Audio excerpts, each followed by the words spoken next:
Hi, I'm talking about EDYH, The Terror Within, that came out in 2021. It's a TV show. There's 4 episodes.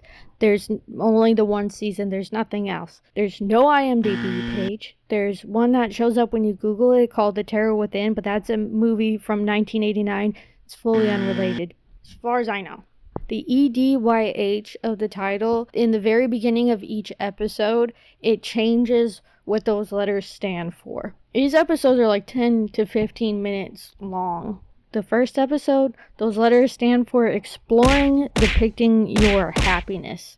I don't know what that means in context to the episode, but maybe somebody else will piece that together. First episode, you can hear the audio of a fight that's happening, but you're not seeing anything. You're just seeing that EDYH thing. And you just see this woman waking up on the ground. It looks like she's trying to bury her poop, but she's wiping her hands on the grass, I think, to get blood off of her hands. Probably. Right, that's probably what she's doing? I don't know. This is our main character. She goes back home, and her man is just immediately yelling at her. Where the fuck you been? Yeah, where did you go? You just slept in someone's yard all night? I don't think you planned that.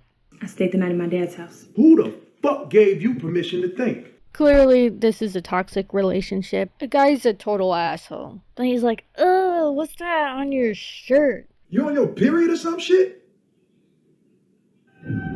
She woke up confused in a backyard and she's covered with blood. And it clearly wasn't her asshole boyfriend's blood. She goes into the bathroom and she's getting herself cleaned up. But she takes this thing out of her pocket and throws it in the trash full of just unused toilet paper. And is that meant to be like an eyeball? What is that? Also, like, if you're trying to be slick about it, bury that shit. She has a flashback to what happened in that yard. It was this guy's yard. Hello, what are you doing here? It's my backyard. What are you doing here? It's my backyard. No! No! I guess that's his round red thing in the trash. She calls her dad, the one that she lied and said she was at his house last night. She calls her dad and she's like, "It happened again." He starts rambling about this mutated gene that she has. And I'm guessing this is supposed to be like some hereditary thing that she picked up on. We have to double the doses on your serum. This mutated gene is getting more and more unstable. Also, the older you get, the more dormant the gene gets. I'm going to bring the serum to you right now. But she needs the serum. Gotta really explain to your daughter that thing she's been dealing with her whole life. So her dad has the same mutated gene problem. But he's gonna bring her that serum, which I guess he has in this like biohazard bag just in his fridge like that. And this weird shit happens in the mirror. Her boyfriend has some friends over and she's giving him some food. And he's like, "Come sit on my lap. What do you want for Christmas?" Earl can't get no love around this bitch? He's really rude. That activated the evil gene.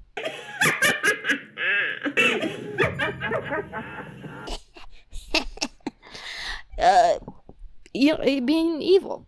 Being bad. She's being bad. This mutated gene makes her face look like bubbled up. I don't know what that is. It just kind of looks gross. It doesn't look scary. It's just like, ugh. She grabs her boyfriend's dick and rips it off and throws it. They show it and it looks really real. And then she breaks one of the other dude's necks. And then she breaks this guy's leg. I love how far it is from where he's actually sitting. They have this whole thing go on. Like, she's had this problem her whole life, having these, when she gets upset, this shit happens. And it's like, you're telling me this is the first that's happening with this boyfriend that's been, shoving you around? She rips the rest of the leg off and starts beating the guy with it. Her dad showed up, a little too late, because everybody is gruesomely murdered. The name is Hyde. Mrs. Hyde. She's saying that she's Hyde or whatever. What do you mean? I thought this was a mutated gene. You're telling me she's possessed? Or is this like a bit she's doing? And she's married. Alright, he just drops the serum on the floor. I don't know, he was shaking to his core. That was the end of that episode. Okay, So episode 2, the EDYH of episode 2 is every dream you have. We're having a flashback to 10 years ago. Tara's mom is meeting with the principal because Tara did something foul to these kids. We're terrified of your daughter. They show, this is child Tara that we're looking at, and they show her getting beat up by 3 other kids just in this very enclosed space. Where you hiding the drug that's crackhead? How are you accessing those lockers? They're beating her up, asking her where the crack is at. I don't know where this crack thing is coming from, but they want her crack. She loses it, just like she did in that last episode. She starts beating them all up. She doesn't straight up murder them like she did to those other men, but she's beating them up. I guess one of those 3 kids went into cardiac arrest. I think that kid was just screwed in general. And then the mom looks over at her kid and she's over there looking she's looking evil. Okay, and they're like, oh, everybody's so scared of your kid. If they were scared of her, why were they doing that to her? That's what doesn't make sense to me. You're not getting it. It's not clocking to you. Oh, everybody's so freaked out by this girl. Then why is everybody beating her up all the time? She can't be that scary, otherwise they wouldn't be touching her. Back to present day. Tara's dad is getting interrogated by a cop because they found all those dead bodies, but she wasn't around. 2 sets of fingerprints were found on Tara's ex-boyfriend's body.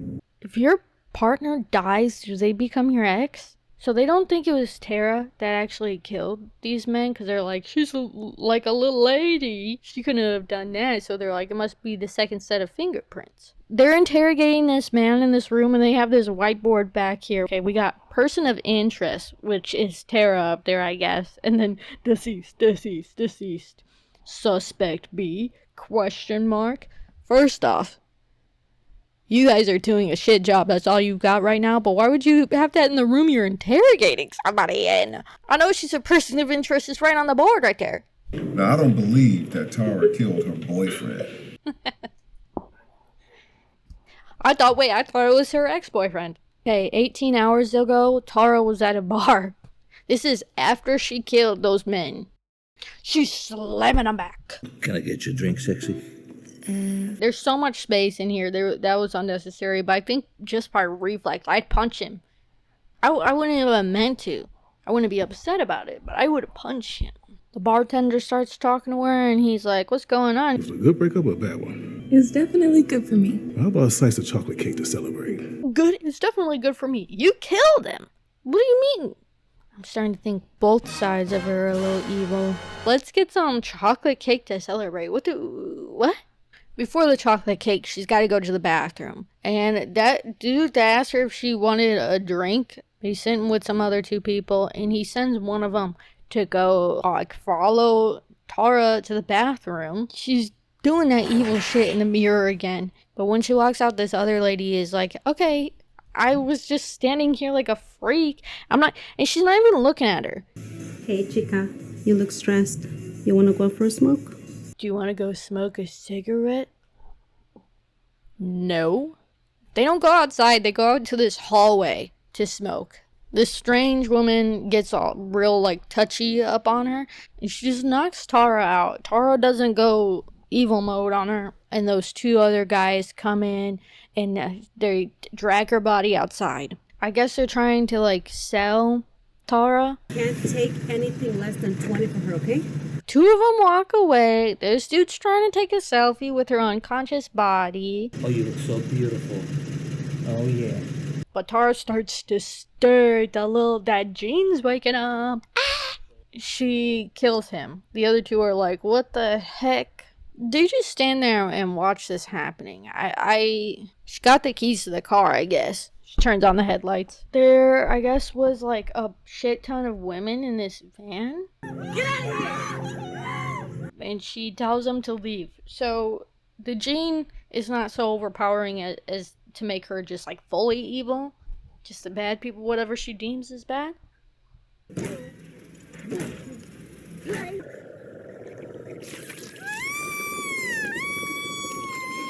That was so fucking loud. Alright, the bartender calls that detective that was interrogating her dad earlier. Detective Hill. You were right. She found me. She will find the others. She's gonna find the others. I don't know. But it turns out that this woman's really strong. So the bartender goes outside to finish the job, I guess, and he's a vampire? I don't know. Alright, the episode ends back with the dad that's being interrogated, and he's the Hulk. He's throwing him like he's the Hulk. You really do not want to see me when I get upset. I'm actually looking forward to it. And the detective, like, freaking grips him by his neck. I don't know what that's all about. I just feel like if you're in a police station, don't threaten the other, like, cops. You're fucking yourself, man. That's the end of that episode. Alright, episode 3, the EDYH is Even Demons Yield. Yield was spelt wrong. Hierarchy. I guess there's a king demon. So this episode starts and this guy is seeing a therapist, but he's got like snowboarding goggles on and a hoodie. The freaking goggles are up so high. I don't believe that's where his eyes are. So, what's with the mask? Scars. Internal or external? I'm wearing this whole fit that covers every inch of my body because of my internal scars. I'm fucking sweating my ass off. So this is a family of geniuses. He says he used to be a lab tech and his mom was a forensic pathologist. Okay? Another flashback. All you do is fucking spend money. His dad was abusive. He barges in there. They're making shit in a microwave. I don't know what kind of money she's spending. Those banquets are too much. You've had enough Salisbury steaks. You better cut that shit out. The dad's abusive. The audio's peaking again. His mom was investigating some stuff relating to murders, and I guess she found a connection between a bunch of deaths and the Chicago Police Department. And then she got shot and killed. And there, like, nothing came of that. So he thinks that, you know, I don't know. Okay, yeah. It was an inside job. They killed her. Through his research, everything's pointing him to some guy named Detective Mitchell. So he's like, yeah, I'm gonna go get some revenge.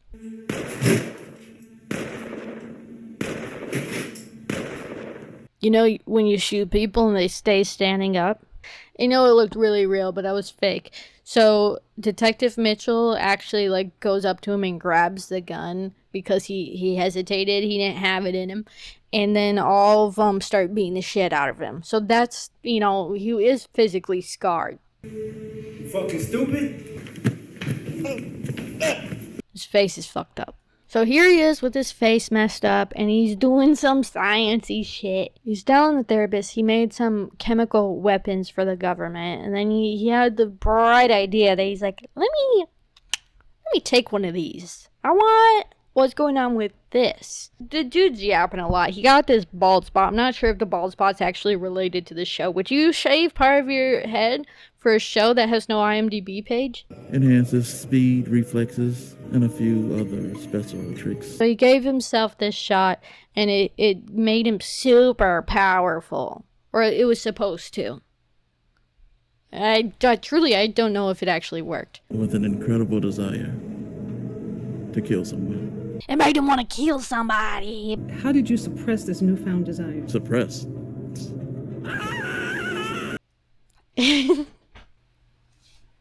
Go on, shut it. Thank you. Nah, he's killing people. He did go back and kill Detective Mitchell. I gotta admit, things did get a little out of hand. She's like, hey, I think you need to get checked out, man. I don't need to see a doctor, I'm fine. And he's like, also, actually, while we were having this conversation about me wanting to kill people, remember my dad that I was talking about earlier that was super abusive? Yeah, I got that wrapped up as well. And she's like, that's so cool. You have to leave right now. That's great. Unfortunately, the session is over and... I figured out why he left. But no, I'm not done talking, actually. He walks over to this framed picture of the therapist and her husband. Do you see where this is going? Therapist getting nervous. And he is like, you want to see something? Would you like to see one of my other tricks. He tosses like a, I guess this was meant to be like a patch of skin with the name Pamela tattooed on it. He tosses it in her lap. Ew, ew, right? I guess that was like from his dad. So his dad left him and his mom to go, she married this woman. He takes off the ski garb though and he's invisible. He's invisible. That's so scary. It shows hand from when he injected himself originally. Dude, that's so funny. They go through all those murders he was talking about earlier and show them happening, but with him being invisible. It's so good. It's so good. But the episode ends showing his mom getting shot, right? Except the person that shot her was the detective from the last episode that was interrogating Tara's dad. Oh my god, so it wasn't Detective Mitchell. But I don't think he really cares. He's just killing people. That's the end of that episode. The last episode, episode 4. Evil destroys your home. Tara, having escaped from those people that were trying to steal her, goes to this woman's house and collapses on the floor. And that was Tara's mom. We got another little flashback. It's Tara's mom and her dad arguing. Our daughter put a boy into cardiac arrest. I'll increase her serum dosage and just teach her the breathing techniques I used when I was her age. Dad's been trying to increase that serum dosage for years. Tara's mom is like, hey, let's just send her to a psych ward. What's getting me is if this is some weird mutated gene, I don't think a psych ward's gonna help. But hey, sure. Now this fucked up they're having this whole loud ass argument, and Tara was there. She was in the house the whole time. She could hear the whole thing. Please, don't send me away. What the hell is this? What does it look like?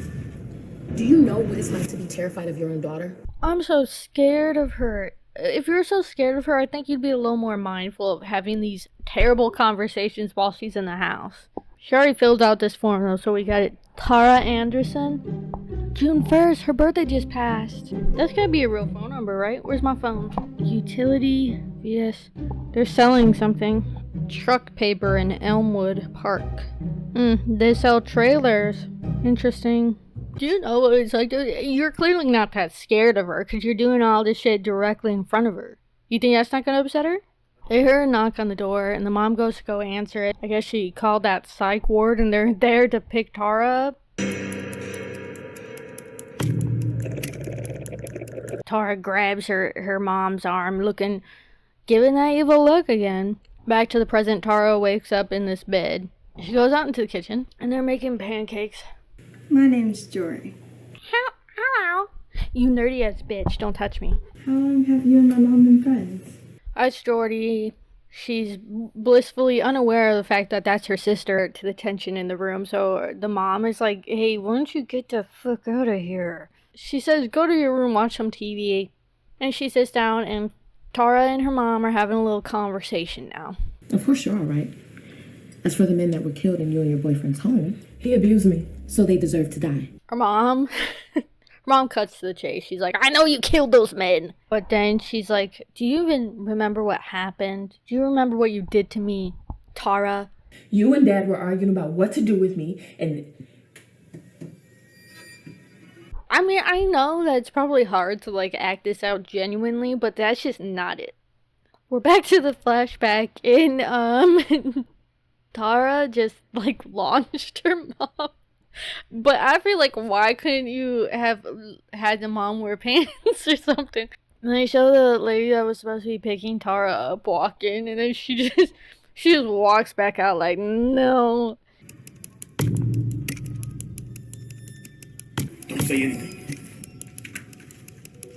So mom's telling Tara, I left because I didn't feel safe living in that house with you because you're fucking throwing me around. Why'd you come here? What are you doing here? And Tara's like, I don't know. My dad gave me your address a while ago and I didn't mean to come here. I just kind of showed up. And I had no intention of actually coming to see you, drawn here. When I was in the haze of my evil stupor, her mom starts talking about how she's like, well, you looked really good at prom, by the way. And they're acting like this is the sweetest thing ever, that you were online stalking your daughter because your deadbeat ass left them and started a new family. Fuck you. This isn't sweet. I checked in on you from a distance, from time to time. And you know what? Just to top this all off about how not sweet it is, she's like, yeah, well, you can stay another night, but you have to get out of here. You have to get the fuck out of here. You have to leave in the morning. I'll call your father and let him know you're okay and safe. They're still playing that sweet little music as if this is such a touching moment. Fuck you. Jordy and Tara are playing video games, and then she hears a little dog barking, and Tara's like, hey, what's up with that? Tara walks outside to go investigate the dog thing, because she sensed something was up. She walks outside, and there's this dude sitting on the porch. Hello? And I think he killed the dog. His name's Mason, this dude, and he's like, hey Tara, like, why don't you go for a little ride with me? I want to take you somewhere. But Tara and her dad have that same Hulk line that they're stealing. Because trust me, you don't want to see me get Tara. They're having a conversation on the porch, right? Jordy comes outside and she's like, what the hell's going on out here? And Tara's telling her to go back inside. Mason's like, okay, yeah. No, this is working out to my advantage. Do you want her to see all this? No, come with me. But then Tara's mom... I'm a friend of Tara's. Tara, is this me? Hell no! Tara runs off, but Mason distracts her mom, like, just immediately. No concentration, not reliable, but that's not surprising, giving her past. Mason calls some of his partners, lackey, something, whatever he calls these people, and he's like, she's headed towards the lake. How does he know that? Unclear, but he's like, cut her off over there, and they somehow are already just in formation. They knew exactly where she was. One of the people walks up, and Tara just kills her. The rest of them starting closing in on him, but Mason caught up. I guess he's just really fast, but he strolled in as well. He came from a different direction, too. Are these dudes all matching? That's wild.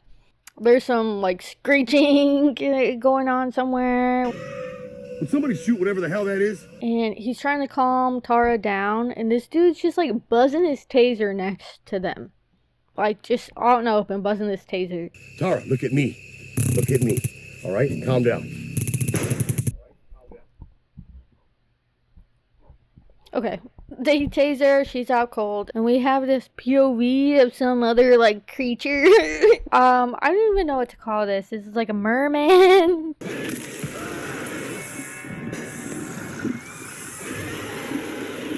They barely made it away from that house. He's really strong. Also, he's wearing a wetsuit. It's another person with mutated genes. Is the wetsuit a part of the gene, or does he always just wear the wetsuit?